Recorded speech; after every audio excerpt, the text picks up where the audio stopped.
Hello guys, welcome back to our channel अनबी blog में। तो फ्रेंड्स, मैं आप सबको एक बात बताना चाहती हूँ। क्या हाउसवाइफ की ज़िंदगी यही होती है?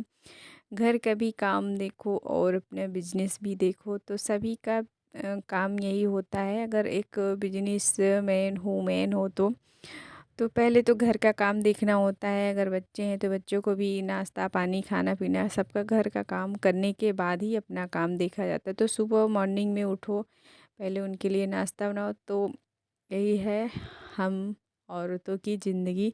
हाउस वाइफ होते हुए भी हम लोग को काम को ध्यान देना होता है।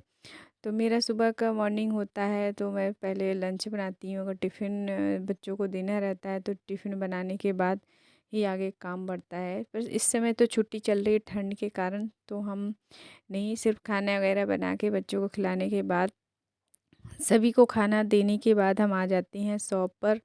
शॉप पर इतने सारे काम रहता है कि समझ में नहीं आता किसका पहले करूं। तो मैंने एक रूटीन बना रखा है कि पहले मैं ब्लाउज बना लूँगी, क्योंकि इस समय गणेश चौथ की पूजा चल रही है। 17 तारीख को है, तो सारे ब्लाउज उन्हीं सबका है। त्यौहार जो व्रत रहती हैं उनके लिए है। तो इस तरह से हम रूटीन, सारे ब्लाउज हमारे फिनिशिंग करके आ चुके हैं हुकाई लगकर। तो हम इन सबको प्रेस लगा रहे हैं, प्रेस लगाकर हैंग करेंगे। फिर कस्टमर को टाइम हमने दिया है 17 तारीख को ले जाएंगे, 17 या 16 तक को इन लोग को ले जाना है, क्योंकि गणेश चौथ का व्रत रहेंगी। तो इसी तरह से हमारा डेली का रूटीन है कि पहले मैं ब्लाउज बनाती हूँ। ब्लाउज हमें खुद से नहीं बनाना रहता है, हुकाई सिर्फ मैं सिलाई कर देती हूँ, कटिंग करके सिलाई करती हूँ। हुकाई और फिनिशिंग मैं दूसरे के पास भेजती हूँ, क्योंकि हमारे पास इतना टाइम नहीं रहता कि हम ब्लाउज की फिनिशिंग कर सके हुकाई करने के लिए। तो मैं दूसरे के पास भेज देती हूँ। तो इस तरह से हमारा काम और आसान हो जाता है। बस मैं सिलाई और कटिंग करती हूँ, क्योंकि इतना सिलाई करने के बाद अगर हुकाई करने बैठेंगे तो हम दिन में इतना ब्लाउज नहीं बना पाएंगे। हमारा जितना टाइम हम सिलने में लगाते हैं उतना टाइम हमें हुकाई करने में लगता है। तो इस तरह से अगर हम सिलाई करेंगे और फिनिशिंग के लिए हम दूसरे के पास भेजेंगे तो हमारा काम आसान हो जाए। तो इसी तरह से हम लोग अपना काम रोज़ का बनाए हुए हैं। मम्मा, मेरी ये चप्पल बहुत पुरानी हो गई है, मुझे नई दिला दो ना। बस इतनी सी बात, अभी मैं बनाती हूँ। मुझे नहीं चाहिए। नहीं, देखो ये पुराना कपड़े हैं अन्नू का, मैं इसी से बनाऊंगी। तो चलते हैं, बनाते हैं, आइए।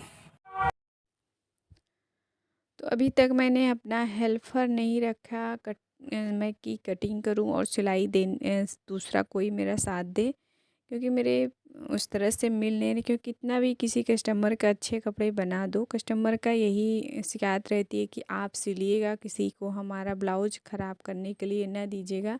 इसी कारण मैं अपने पास किसी हेल्पर को नहीं रख पा रही हूँ। जब भी रखती हूँ तो कस्टमर का थोड़ा सा भी ब्लाउज कुछ ना कुछ कमी तो हो ही जाता है। ऐसा है नहीं कि किसी से कमी नहीं होती है, कितने भी बड़े टेलर हों कुछ ना कुछ कमी तो सभी के साथ हो ही जाता है। तो उन लोग का कहना होता है कि नहीं, आप सिलिएगा, हमारा ब्लाउज ख़राब कर दी, आप दूसरे से सिलवा दी। मतलब ऐसा शिकायत रहता है, इसलिए हम नहीं रख पाते हैं। बहुत कोशिश करते हैं कि हम किसी हेल्पर को रख लें, क्योंकि इतना सारा काम हो जाता है कि अकेले करना मुश्किल हो जाता है। इस सब त्योहार या शादी में इतने सारे काम हो जाने पे अकेले करना मुश्किल हो। तो फ्रेंड्स, अगर आप सबको मेरी ब्लॉग अच्छी लगती है तो कमेंट करके ज़रूर बताइएगा। और अभी तक चैनल को सब्सक्राइब नहीं किए हैं तो ज़रूर से सब्सक्राइब कर लीजिए। क्या आप भी हाउसवाइफ होते हुए भी, घर का काम देखते हुए भी सिलाई करती हैं, अपना बिजनेस करती हैं? बाय बाय फ्रेंड्स, मिलते हैं अगली वीडियो में।